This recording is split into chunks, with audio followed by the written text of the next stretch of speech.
Tiada yang abadi di dunia, tiada yang kan tinggal selamanya. Hanya satu pribadi, sobat yang setia, Yesus Kristus Tuhan yang mulia. Tiada yang dapat aku banggakan, harta, kedudukan, kekayaan, semuanya nanti akan ku tinggalkan, karena semuanya hanya pinjaman. Harta yang abadi kan menjadi bagianku di langit yang baru, bumi yang baru. Sekarang hidupku adalah persiapan agar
Shalom, Jemaat GSKI Kebun Jeruk. Yang di rumah apa kabar? Puji nama Tuhan, kita boleh bersyukur pada hari ini Tuhan memberikan kita kesempatan dan nafas kehidupan untuk menyembah Dia. Meskipun kita ada di rumah masing-masing, tapi Tuhan melihat hati kita dan kerinduan kita. Bapa, kami mau mengiring Engkau.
Saya mau diri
selama-lamanya.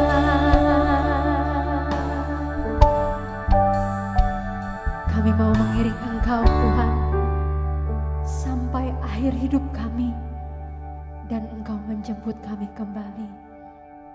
Bapa, kami bersyukur kami boleh menaikkan pujian dan penyembahan kami. Sekali lagi Engkau memberikan nafas yang baru. Terima kasih Tuhan. Bersatu kami membuka ibadah kami hari ini. Semua yang percaya mengatakan amin. Berikan kemuliaan hanya untuk Tuhan kita. Saya percaya kita semua bersuka cita meskipun kita berada di tempat yang berbeda. Amin. Kita bangkit berdiri yang di rumah. Tidak selalu langit kita cerah, tetapi Tuhan selalu menuntun langkah-langkah kita. Kita boleh bertepuk tangan.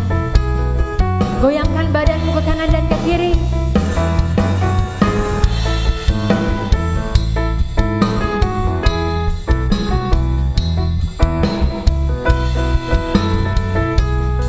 Katakan bersama.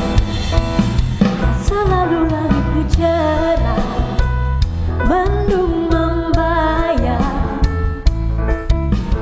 Hujan pun turun, pencobaan datang. Di balik hujan nampak langit, janji Tuhanku. Dia setia menyertai kita selalu.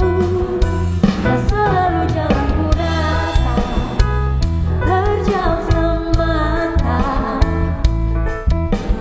Mendaki bukit, curamnya tebing, lembah kekelaman. Kemenangan kita semua, kita bersuka.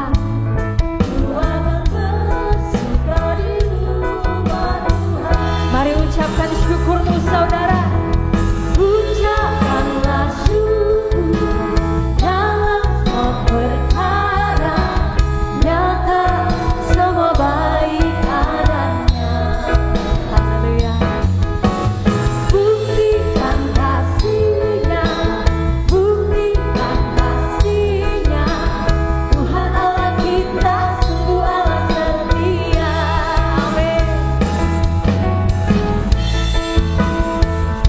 Sukacita yang sama kita rasakan. Tak selalu jalanku rata,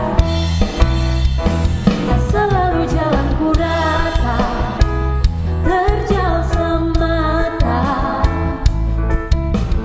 Mendaki bukit, curamnya tebing, lembah kekelaman. Di baliknya kabut yang gelap, kemenanganku. Ku akan bersuka di rumah Tuhanku. angkat suaramu sembah Dia. Ucapkanlah syukur dalam semua perkara, nyata semua baik adanya. Amin. Haleluya. Buktikan kasih-Nya, buktikan kasih-Nya. Tuhan Allah kita sungguh Allah setia. Ucapkanlah syukur Ucapkanlah syukur dalam segala perkara. dalam semua perkara, nyata semua baik adanya. Buktikan kasih-Nya, buktikan kasih-Nya. Tuhan Allah kita sungguh Allah setia. Tuhan Allah kita sungguh setia. Tuhan Allah kita sungguh Allah setia. Haleluya. Tuhan Allah kita sungguh Allah setia. Kemuliaan bagi Dia. Kita tetap bersuka cita. Amin. Suka-sukamu Tuhan. Apapun yang terjadi di hidup kami, seturut kehendak-Mu saja Bapa.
apapun yang Tuhan mau inginkan, asalkan Tuhan ku senang, aku relakan, namanya dimuliakan. Suka-sukamu Tuhan, Suka-sukamu Tuhan, suka-sukamu Tuhan, suka-sukamu Tuhan, suka-sukamu Tuhan,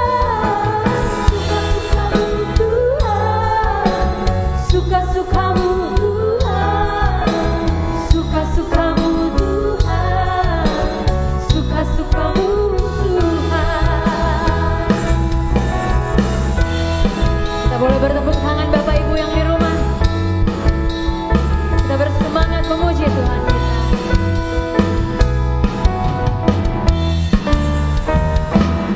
Sungguhlah hidupku telah ditebus, Amin. oleh kuasa darah yang kudus. Haleluya. Sekarang hidupku bukan milikku lagi. Apapun yang Tuhan melakukan, apapun yang Tuhan mau inginkan, asalkan Tuhan ku senang, aku relakan, namanya dimuliakan. Suka-sukamu saja Tuhan. Suka-sukamu Tuhan, suka-sukamu Tuhan, suka-sukamu Tuhan, suka-sukamu Tuhan, suka-sukamu Tuhan, suka-sukamu Tuhan, suka-sukamu Tuhan, suka-sukamu Tuhan. Sekali lagi. Suka-sukamu Tuhan, suka-sukamu Tuhan, suka-sukamu Tuhan, suka-sukamu Tuhan, suka-sukamu Tuhan, suka-sukamu Tuhan, suka-sukamu Tuhan, suka-sukamu Tuhan, suka-sukamu Tuhan, suka-sukamu Tuhan. Kemuliaan bagi Dia. Haleluya. Silakan duduk kembali Bapak Ibu. Bapak, kami rindu mendengar suara-Mu. Lewat firman-Mu Bapak, kami rindu terus belajar.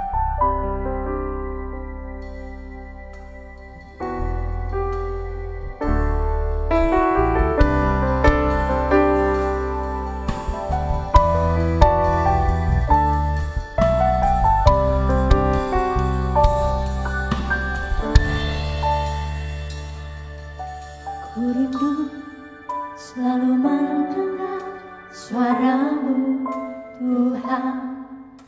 Roh Kudus berikan hati berkat, ajarku pahami kehendak-Mu dan turuti rencana-Mu. Katakan, ku rindu selalu mendengar. Ku rindu selalu mendengar suara-Mu Tuhan. Roh Kudus berikan hati berkat,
Shalom Bapak Ibu sekalian. Di minggu pagi yang cerah ini, kita akan belajar satu kebenaran yang kita harus mengerti. Sebab kalau kita tidak mengerti, hidup kita akan tidak menyenangkan Tuhan. Mari kita sambut firman Tuhan ini, mari kita berdoa. Bapa di surga, kami mohon berkat-Mu turun atas kami semua Tuhan. Melalui firman kebenaran yang akan kami dengar. Pakai mulut hamba-Mu untuk menyampaikan kebenaran ini.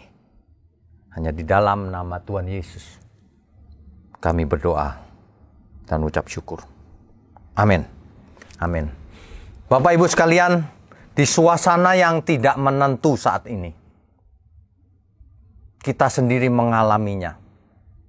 Seluruh dunia juga mengalami.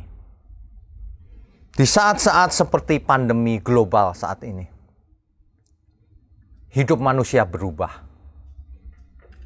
Kita pun semua berubah. Yang dahulu bisa bebas keluar, sekarang kita harus tinggal di rumah. Keluar pun harus hati-hati pakai masker. Ada banyak yang berubah dalam dunia ini. Ibadah pun berubah. Banyak sekali krisis yang terjadi akibat pandemi global ini. Ada banyak ajaran juga yang tidak mendukung apa yang telah terjadi di dunia ini. Ini membuktikan bahwa ajaran itu tidak tepat. Misalnya, kalau ikut Tuhan maka hidup akan menjadi mudah. Akan tidak ada masalah. Jadi gampang begitu. Inilah yang melahirkan iman fantasi seseorang. Seseorang jadi berfantasi bahwa kalau ikut Tuhan itu hidup jadi gampang. Sehat, ekonomi, kaya, dan sebagainya. Ini sangat tidak mendidik. Di situasi pandemi begini, ini membuktikan bahwa mana yang benar, mana yang salah. Sebab kebenaran itu pasti ada buktinya, sesuai dengan kenyataan. Kalau ternyata orang-orang percaya pun mengalami penderitaan hari ini. Bahkan sebagian teman kita kena COVID-19 dan sudah dipanggil Tuhan. Ada yang kesulitan ekonomi. Ada yang sekarang masih di rumah sakit. Jadi itu teori itu salah bahwa kalau ikut Tuhan pasti hidupnya gampang. Pasti sukses di dunia. Tidak juga, ini salah loh. Jadi kita harus belajar yang benar ya. Hidup ini kalau salah belajar, maka arah hidup kita akan belajar akan salah juga, saudara. Jadi jangan sampai saudara mengarahkan atau memfokuskan ke arah yang salah. Sebab kalau arahnya tidak tepat, tujuannya tidak akan tepat juga. Nah, yang rugi kan kita sendiri. Seolah-olah segala persoalan bisa diatasi dengan gampang saja. Misalnya dengan doa. Nah ini. Oh, kalau masalah doa saja selesai. Kenyataannya tidak. Ini salah pengertian tentang doa. Dipikir doa itu mantra. Padahal doa itu komunikasi kita dengan Tuhan. Ada banyak yang harus kita rombak pengertian yang beredar ini. Salah. Tapi sudah dianggap benar. Karena sudah terlanjur lama didengar. Ya, oke. Jadi seolah-olah orang percaya itu tidak pernah menderita kalau ikut Tuhan. Banyak orang tidak realistis bahwa orang percaya pun bisa menderita. Tetapi berbeda. Nah, inilah yang mesti kita mengerti. Seolah-olah dunia ini baik-baik saja. Tidak, dunia ini penuh masalah, Bapak Ibu. Dunia ini sudah gelap, jatuh dalam dosa, maka penuh masalah. Ya. Dunia sudah jatuh, menunggu penghakiman ketika Tuhan Yesus datang kembali. Kita hidup di dunia yang sudah mendekati akhir. Bisa terjadi bencana alam. Ada banyak hal yang kita tidak bisa perhitungkan lebih dahulu. Bisa kemungkinan perang, sekarang sedang terjadi pandemi, disusul krisis ekonomi, banyak saudara kita yang kesulitan makan, ada yang bangkrut, ada yang tertipu dalam suatu investasi, ada yang tertipu oleh temannya sendiri yang pinjam tidak balik. Macam-macam. Krisis di keluarga tidak harmonis, tidak takut Tuhan dua-duanya, berantakan akhirnya. Dunia ini banyak masalah, siapa yang bilang dunia ini baik-baik saja? Ya, kalau kita datang kepada Tuhan, bukan untuk mencari solusi dari semua itu. Ya tentu saja kita akan mengatasinya. Tetapi kalau kita datang ke Tuhan, jangan motifnya karena kita punya masalah. Motifnya adalah karena kita mau jadi anak Allah yang Maha Tinggi. Amin ya. Semua masalah tentu bisa kita atasi. Kalau kita anak Allah. Banyak orang kasihan. Imannya iman fantasi. Kasihan. Imannya cuma seperti kanak-kanak. Dipikir dunia ini baik-baik saja. Dipikir kalau ikut Tuhan Yesus, orang percaya maka bisa menggunakan nama Tuhan sembarangan. Kalau perlu sesuatu, klaim pakai nama Yesus. Kalau mau makan sembarangan, klaim pakai nama Yesus. Jadi tidak kolesterol, tidak pengaruh makanannya. Waduh, ini sudah menjadi praktek yang umum. Sementara teman-teman kita, saudara kita sedang menderita. Orang percaya pun bisa menderita. Jadi Bapak Ibu yang tidak menderita jangan egois. Ya, perhatikan sekeliling kita.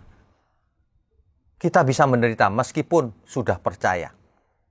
Itulah sebabnya di dalam Mazmur, ini Mazmur yang sangat terkenal ini. Sering dibaca orang, lagunya juga dibuat berbagai versi.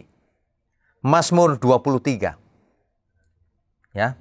Dalam Mazmur ini Daud sedang mengagungkan Tuhan. Tuhan adalah gembalaku, takkan kekurangan aku. Pemazmur bukan sedang frustasi, tapi sedang membanggakan Tuhan. Perhatikan baik-baik. Ia membaringkan aku di padang yang berumput hijau. Jelas kalimatnya bahwa pemazmur sedang membanggakan Tuhan. Tetapi kalau kita baca ayat 4-nya, ini jelas. Sekalipun aku berjalan dalam lembah kekelaman, artinya pemazmur pernah berjalan dalam lembah kekelaman, bukan berandai-andai saja. Aku tidak takut bahaya. Nah, ini dia. Responnya sungguh luar biasa. Sekalipun pemazmur berjalan dalam lembah kekelaman, ia tidak takut bahaya. Mengapa? Sebab engkau besertaku, kata pemazmur. Sebab Tuhan besertanya. Ini tulisan pemazmur ini tulisan yang sangat kuno loh. 3.500 tahun yang lalu pemazmur menulis. Sekitar itu. Hari itu pemazmur sudah percaya bahwa Tuhan besertanya. Hari ini kita hidup setelah zaman anugerah. Roh Allah tinggal dalam diri kita. Harusnya kita lebih dari pemazmur. Amin semuanya. Ingat Bapak Ibu. Ingat baik-baik.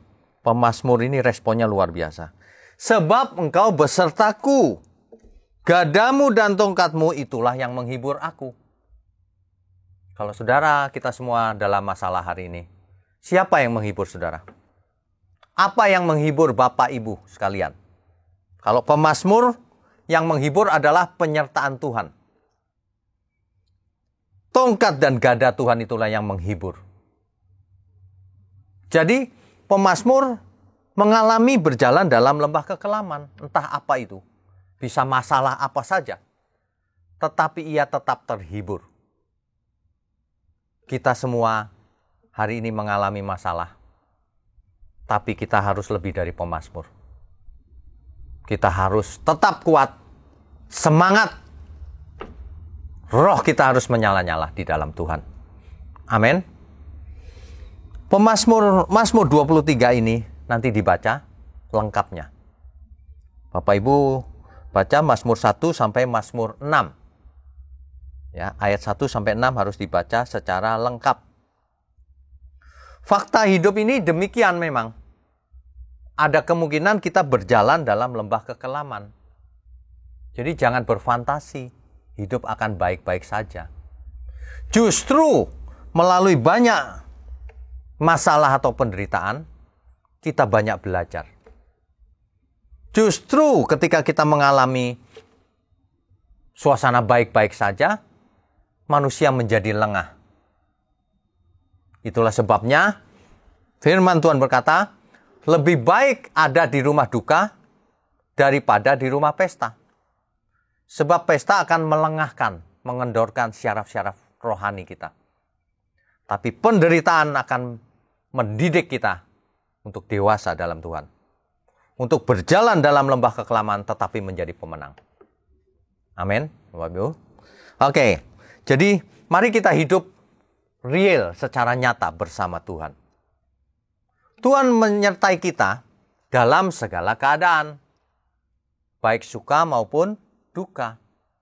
Baik dalam gunung kemenangan maupun dalam lembah kekelaman. Sebab kalau Tuhan mengizinkan kita berjalan dalam lembah kekelaman, tentu ada maksudnya. Semuanya itu tentu demi kebaikan kita. Bukan supaya kita celaka, tapi supaya kita menjadi pemenang. Harus dididik, harus digembleng. Kita harus menjadi kuat dalam segala hal. Supaya kita menjadi berkat bagi semua orang. Lah kalau kita sendiri lemah bagaimana? Nanti orang buta memimpin orang buta. Sama-sama buta. Akhirnya sama-sama nyemplung ke laut. Akhirnya. Ya, Bapak Ibu, mari kita belajar. Sudah, jangan merasa pintar. Jangan merasa sudah mengerti. Sebab pengertian itu, firman itu tak terbatas kuasanya. Firman itu tak terbatas hikmatnya. Kalau kita belajar dari hari ke hari harus semakin dalam. Semakin berdampak bagi banyak orang.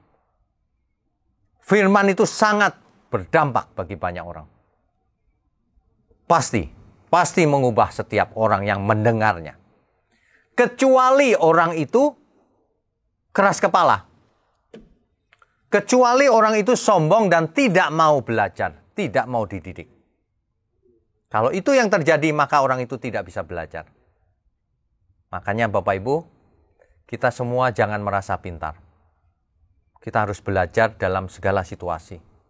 Dalam situasi yang sedang tidak menentu ini, kita harus mencari apa pesan Tuhan di balik semua ini. Tuhan, Engkau izinkan dunia mengalami pandemi global. Engkau izinkan teman-teman sahabat kita meninggal karena virus. Engkau izinkan dunia ini seolah-olah tidak ada mujizat. Padahal setiap kejadian itu bisa mendatangkan mujizat. Ada banyak orang yang tidak mau bertobat, tapi ketika kena COVID dia bisa bertobat. Ada banyak orang merasa ibadah itu hanya di gereja. Tapi ketika pandemi demikian, mereka baru sadar bahwa ibadah bisa di mana saja. Bahwa ibadah adalah seluruh hidup kita. Kita baru belajar bagaimana menjadi keluarga dalam Tuhan. Ketika kita tinggal di rumah. Selama ini keluyuran, ngelayap. Sekarang tinggal di rumah. Ayo, bisa menjadi berkat nggak di rumah kita sendiri? Jangan banyak khotbah ke sana kemari, tapi di rumah sendiri nggak jadi berkat. Amin ya. Bapak Ibu perhatikan baik-baik. Kalau Bapak Ibu mendengar firman ini di pagi ini, bukan kebetulan.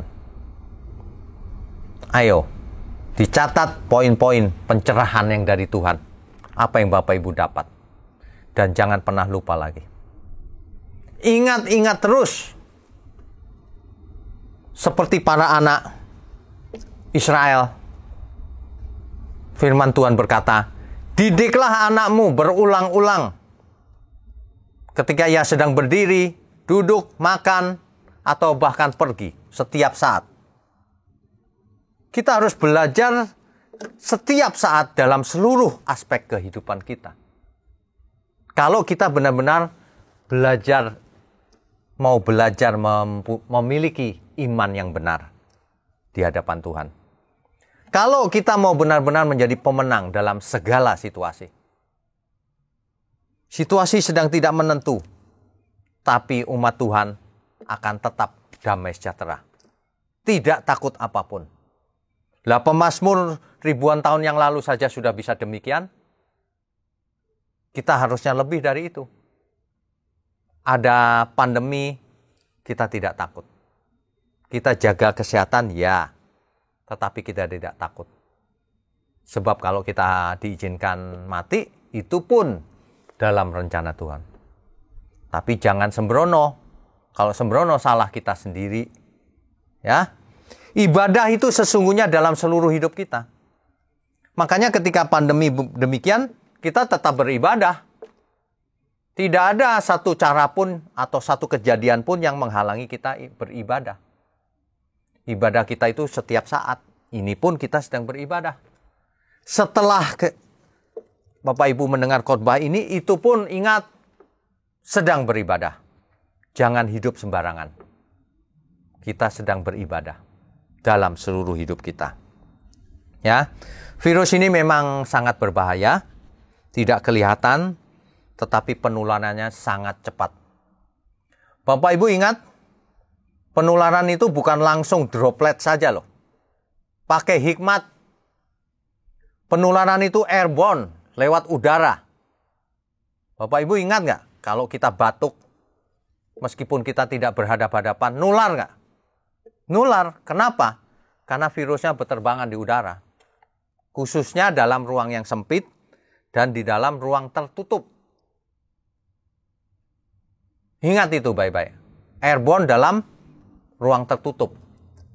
Kalau di luar sana ya tidak aman karena udara mengalir demikian luas. Ya. Jangan menjadi sandungan. Pakai hikmat. Persembahkan semua hidup kita untuk Tuhan. Ya, oke. Nah, jadi mengapa Tuhan izinkan semua ini terjadi? Kadang-kadang kita ada yang bertanya demikian sih memang. Kita mau cari jawabannya. Makanya sumber kebenaran itu hanya Alkitab. Kalau manusia tidak mau belajar Alkitab, percuma. Buku apapun yang dibaca di dunia ini, percuma kalau tidak baca Alkitab. Orang boleh baca seluruh buku di perpustakaan. Percuma kalau tidak mengerti Alkitab. Nanti dia cuma pintar otaknya saja. Tapi tidak memberkati. Tidak jadi berkat bagi Tuhan juga. Tidak memberkati sesama, tidak memberkati Tuhan. Memberkati Tuhan artinya memuji Tuhan. Menyenangkan Tuhan, menyembah Tuhan. Ya. Makanya kalau baca Alkitab tidak boleh hurufiah. Hurufiah itu hurufnya. Banyak orang hurufiah. Nama Yesus berkuasa. Hurufnya Y-E-S-U-S. Bukan hurufnya. Pribadinya Tuhan berkuasa. Itu sebabnya hurufnya atau bunyinya atau lafalnya nama Tuhan tidak bisa dipakai sebagai mantra. Tidak bisa, orang salah mengerti. Dalam nama Yesus setan keluar. Orang salah mengerti, dia pikir mantra.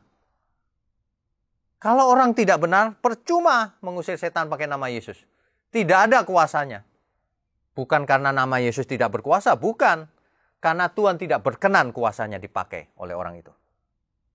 Di Alkitab sudah ada contohnya, anak Imam Skewa. Malah digebukin sama setannya, meskipun pakai nama Yesus. Hati-hati loh, kita semua itu kalau panggil nama Tuhan, itu harus hormat. Tapi terutama dalam seluruh hidup kita. Seseorang itu menghormati Tuhan bukan hanya dengan mulut. Terlihat ketika ia hidup sehari-hari. Apakah hidupnya menghormati Tuhan, menyembah Tuhan sebenarnya atau tidak. Kelihatan. Kelihatan ketika ia bermain internet, Facebook, Instagram. Apa tulisannya? Apakah itu memberkati sesama atau malah buat ribut? Apakah tulisannya itu sebenarnya cuma fitnah? Ungkapan dari ketidaksukaannya. Apalagi kalau melanggar undang-undang ITE. Secara hukum dunia saja kau melanggar etika, apalagi hukum Tuhan. Banyak manusia sebenarnya tidak berhikmat. Ini loh yang menyedihkan kita itu. Tidak berhikmat tapi ngotot. Waduh. Ya, tapi ingat ya, segala sesuatu ada waktunya. Suatu hari artinya kamu suatu hari mati dan menghadap tahta pengadilan Kristus. Jangan sombong, jangan pinter-pinteran. Kalau sikap hatimu nggak benar, percuma, itu nggak pinter justru. Karena kepandaian kita itu nggak ada apa-apanya. Umur manusia singkat, sehingga tidak mungkin pandai banget, tidak mungkin. Cuma sebagian kecil yang kita tahu. Itu pun kalau kita belajar. Kalau kita tidak belajar, kita tidak akan tahu apa-apa. Oke, jadi tidak boleh pilih-pilih ayat juga. Harus menarik kesimpulan yang didukung oleh seluruh ayat Alkitab. Kalau gitu sulit ya Pak? Iya, makanya jangan sembarangan ngomong. Jangan sembarangan khotbah. Jangan sembarangan mengambil kesimpulan. Diperiksa dulu seluruh Alkitab. Ya, kalau kita mau hidup benar-benar, harus belajar dari Alkitab. Tidak boleh dari yang lain. Makanya istilahnya adalah Alkitabiah. Apakah hidup kita sudah Alkitabiah? Apakah pengertianku sudah Alkitabiah? Kan begitu. Ada beberapa poin yang kita mesti ingat pagi ini. Dalam situasi yang tidak menentu begini. Kalau di antara kita ada yang berjalan dalam lembah kekelaman, ingat. Yang pertama, Tuhan itu berdaulat mutlak. Kalau Tuhan yang berdaulat mutlak, segala keputusan kuasa ada di tangan Tuhan. Kita tentu ingat ketika Tuhan Yesus mati di kayu salib lalu menang, segala kuasa di surga, di langit, di bumi ada dalam tangan Tuhan Yesus. Jadi kalau kita punya gembala seperti Tuhan Yesus, yang berkuasa di seluruh surga maupun bumi, maupun jagat raya ini, maka mestinya kita tidak akan aneh-aneh hidup kita. Mestinya kita akan lebih bisa berserah. Mestinya hidup kita menjadi berkat bagi banyak orang.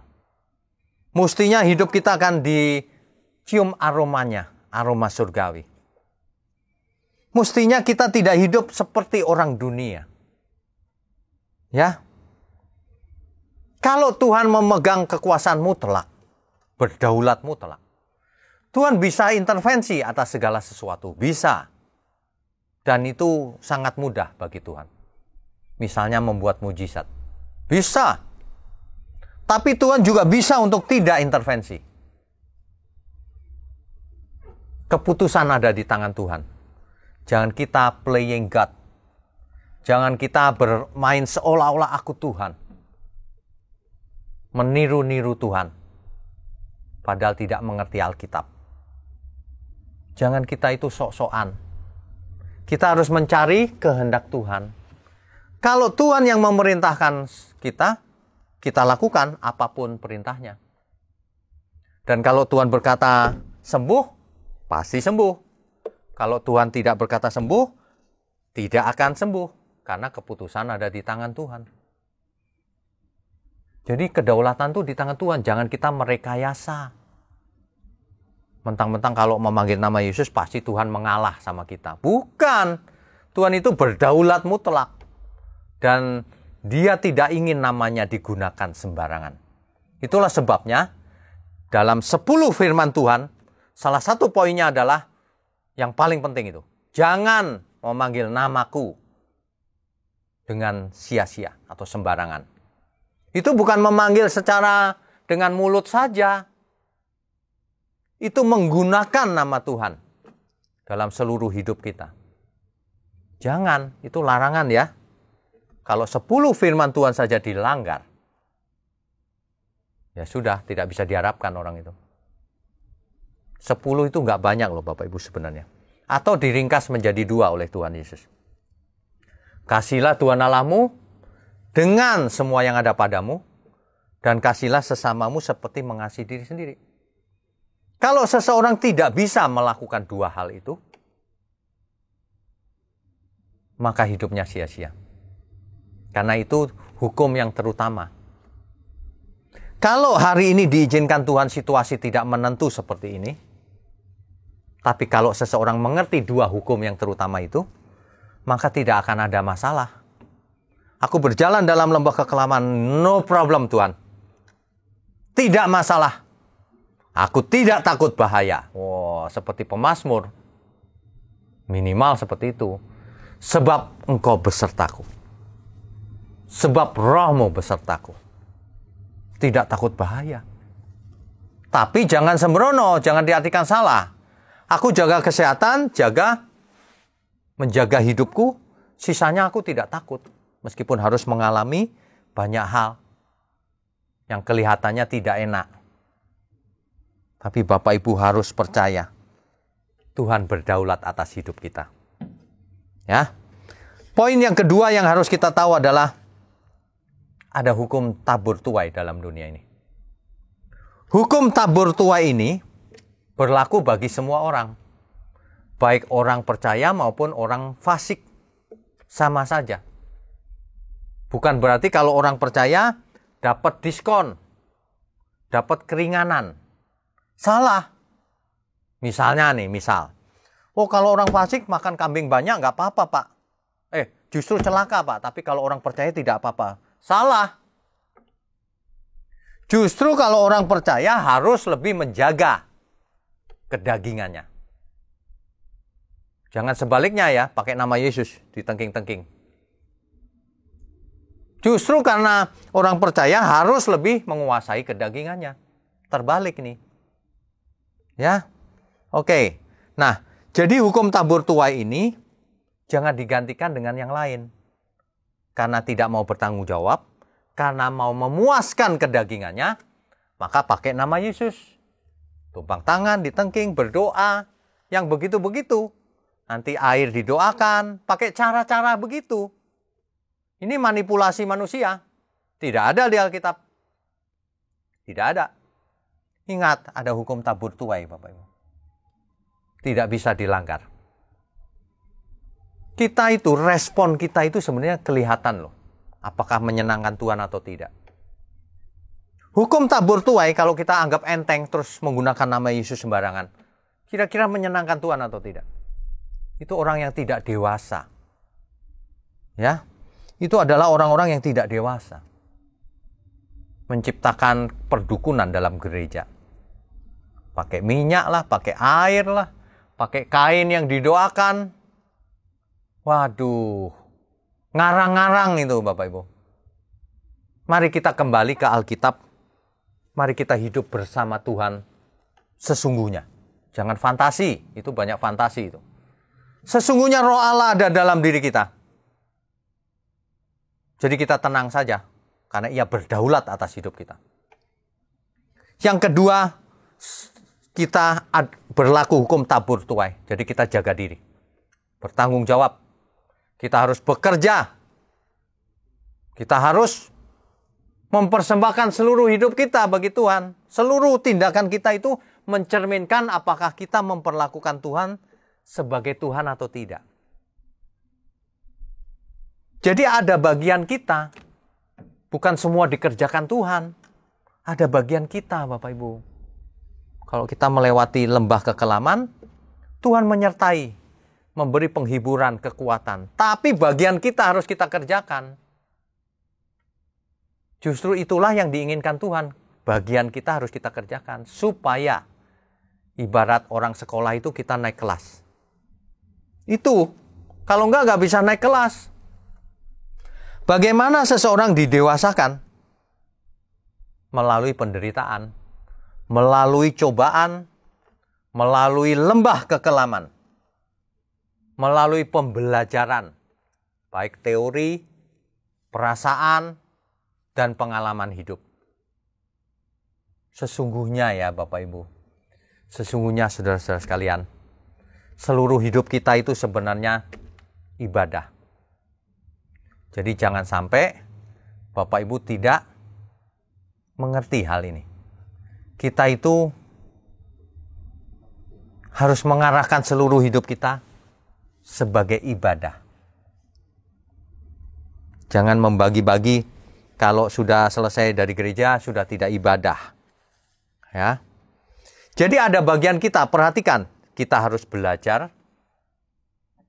Dalam situasi yang tidak menentu begini, kita tetap bisa belajar. Ada tersedia firman Tuhan secara online. Ya. Bahkan itu lebih efisien. Bapak Ibu tidak usah menempuh kemacetan, tapi langsung duduk, langsung on. Bisa mendengar.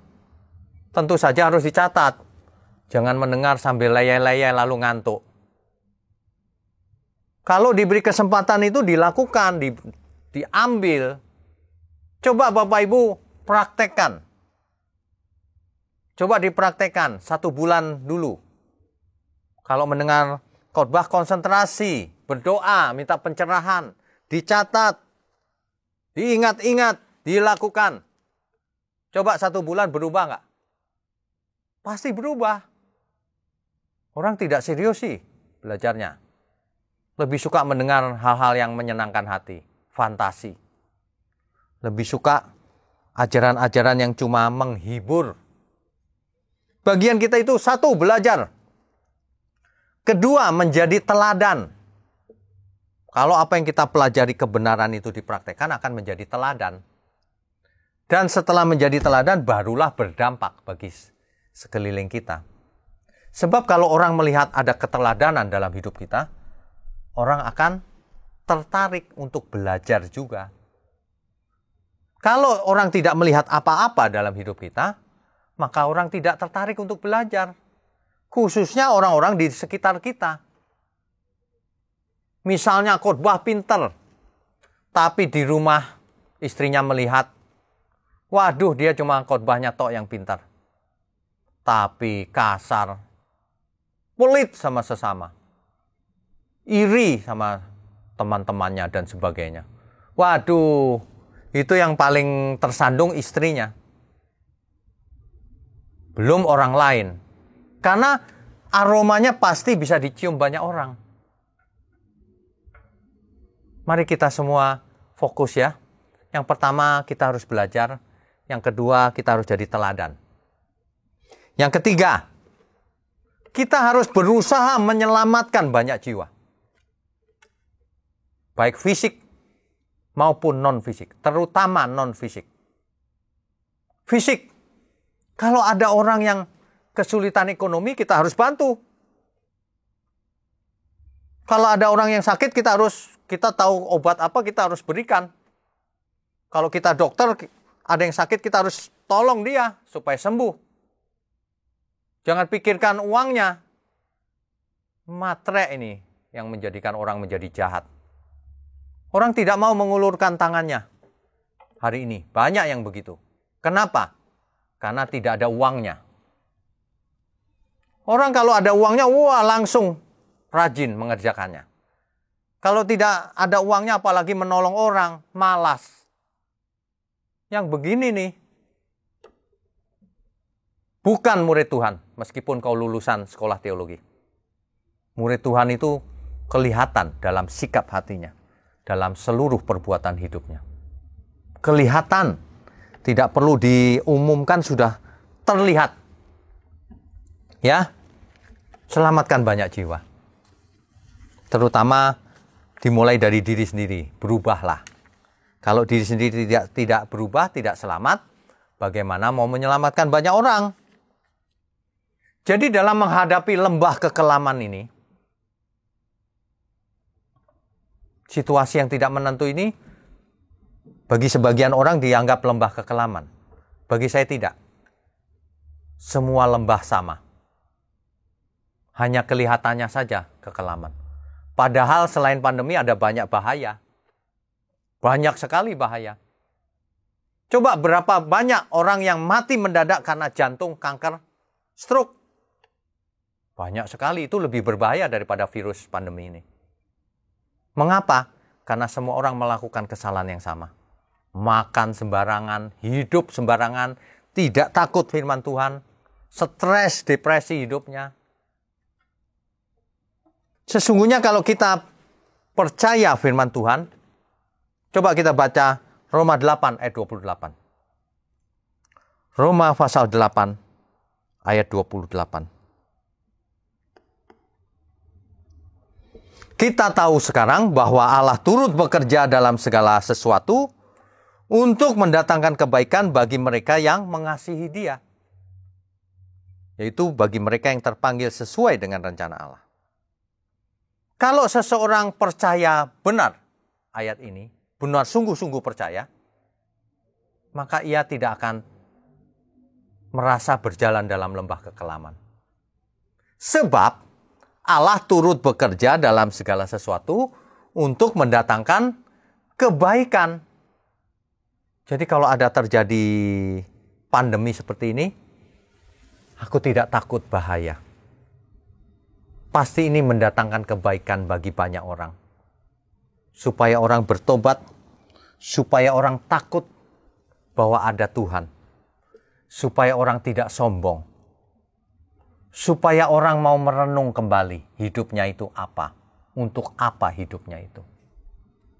Ya. Tapi kalau orang tidak mau merenungkan sudah terjadi ini, salahnya sendiri. Apalagi mendengar khotbah seperti ini masih tidak mau berubah, salahnya sendiri. Mendatangkan kebaikan, maksudnya apa? Masa sih Pak ada yang baik? Ada. Ada. Supaya kita berubah, supaya kita bertumbuh, supaya kita berdampak, terutama keselamatan di dalam Tuhan. Jika seseorang mengerti firman ini, maka ia akan lebih menghayati dan memaknai hidup ini dengan benar. Maka seluruh hidup kita akan menjadi harum di hadapan Tuhan. Maka seluruh hidup kita akan menjadi ibadah yang sejati di hadapan Tuhan. Maka semua orang yang bertemu dengan kita akan mendapatkan berkat. Amin, saudara. Amin. Yang berbahagia adalah orang yang mengerti firman, karena hidupnya akan berbuah-buah. Amin ya. Pagi ini kita sudah mendengar firman, kita akan akhiri dengan doa. Mari kita angkat tangan kita. Bapa di surga, kami percaya berkat Tuhan sudah turun atas kami semua. Kami percaya firman-Mu akan mengubah seluruh pola pikir kami. Berkati setiap kami yang mendengar firman-Mu. Kami mau angkat tangan kami menyambut firman, menyambut berkat yang turun dari surga. Kami sambut segala berkat yang turun dari surga. Di dalam nama Bapa, Putra, dan Roh Kudus. Yang menyertai kita sampai kesudahan zaman, bahkan sampai selama-lamanya. Haleluya. Mari semua yang percaya katakan, amin. Amin. Mari Bapak Ibu Saudara kita akan akhiri ibadah kita. WL Singer, kita mau angkat pujian rapnya saja. Haleluya.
Haleluya Bapa. Inilah kerinduan kami ya Bapa. Untuk kami lagi mengerti akan kebenaran firman-Mu. Firman-Mu sudah disampaikan ya Bapa. Biarlah itu tertanam dalam loh hati kami ya Bapa. Mampukan kami untuk mengerti dan terlebih mampu melakukannya dalam kehidupan kami sehari-hari ya Bapa. Lembutkan hati kami ya Bapa. Biarlah kami berjalan seturut kehendak-Mu. Berjalan di jalan-Mu ya Bapa. Terima kasih Bapa, kami sudah mendengar kebenaran firman-Mu. Engkau berkati hamba-Mu Tuhan. Berkati keluarga pelayannya. Apapun yang dilakukannya semuanya itu untuk menyenangkan hati-Mu ya Bapa. Dan juga jemaat-Mu Tuhan, yang mungkin di dalam kondisi yang kurang baik. Dalam kelemahan fisik, kelemahan tubuh, mungkin juga dalam tekanan ekonomi yang tidak baik di hari-hari ini ya Bapak. Engkaulah menjadi kekuatan, Engkaulah menjadi perlindungan mereka ya Bapak. Berikan kesejukan di tengah-tengah kegersangan pada hari-hari ini ya Bapak. Engkaulah pembela dalam kehidupan mereka Bapak. Dan untuk itu mereka mengarahkan hidup mereka Tuhan. Bahwa hidup hari ini ada persiapan satu-satunya untuk masuk ke dalam langit baru dan bumi yang baru. Terima kasih Bapa. Terima kasih Bapa. Dan juga Tuhan, kami juga berdoa bagi jemaat-Mu, bagi umat-Mu yang sudah menyisihkan berkat jasmani untuk memberi persembahan yang ada di GSKI Kebon Jeruk Tuhan. Engkau berkati Tuhan mereka yang sudah memberi dengan penuh sukacita, berkati berlimpah-limpah Tuhan. Walaupun di dalam kondisi yang kekurangan mereka tetap memberi. Kami yakin percaya Tuhan pasti memberkati mereka. Terima kasih Bapa, terima kasih Tuhan Yesus yang bertugas pada hari ini. Engkau berkati Tuhan, mulai dari WL, singer, pemain musik, semuanya diberkati oleh Tuhan. Terima kasih Bapa. Sebelum kami berpisah satu dengan lain, kami mau menerima berkat yang daripada Tuhan. Mari kekasih-kasih Tuhan, kita arahkan hati kita untuk menerima berkat yang daripada Tuhan. Segala berkat daripada Allah Bapa di sorga, cinta kasih daripada Tuhan Yesus Kristus, dan persekutuan dengan Allah Roh Kudus menyertai kita mulai hari ini sampai selama-lamanya, dan kita bertemu kembali di langit baru dan bumi yang baru. Mari kita yang percaya dan sudah menerima berkat, kita katakan sama-sama, amin. Tuhan Yesus memberkati. Amin.